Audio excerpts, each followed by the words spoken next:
दाढ किडली असेल, तोंडाचा वास येत असेल किंवा थंड गरम पदार्थ खाल्ल्याने दात ठणकत असतील तर या पानांचा सांगितल्याप्रमाणे वापर करा, तुम्हाला आराम वाटेल. या आणि अशाने घरगुती उपायांच्या माहितीसाठी आरोग्यदायी आयुर्वेदला लाईक आणि फॉलो करा.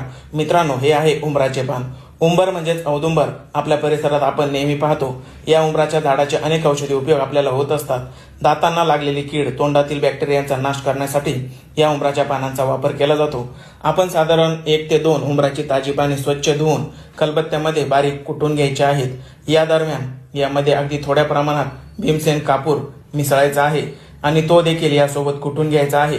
भीमसेन कापूर हा सुद्धा शुद्ध स्वरूपाचा असतो आणि तो दातांची कीड मारण्यासाठी अत्यंत उपयुक्त असतो. आता याचा छोटासा लगदा बनवायचा आणि दुखणाऱ्या दातावर, दाढेवर हा ठेवायचा आहे आणि वरच्या दाताने हा दाबायचा. या दरम्यान तयार होणारी लाळ 2 ते 3 मिनिटे आपापल्या सहनशक्तीनुसार तोंडामध्ये साठवायची आणि नंतर थुंकून टाकायची. या उपायाने दातांची कीड मरते, तोंडाचा वास येणे थांबते. 2 ते 3 दिवस हा उपाय दिवसातून 1 वेळा करा आणि उपाय आवडल्यास गरजवंतांना देखील हा व्हिडिओ शेअर करा. धन्यवाद.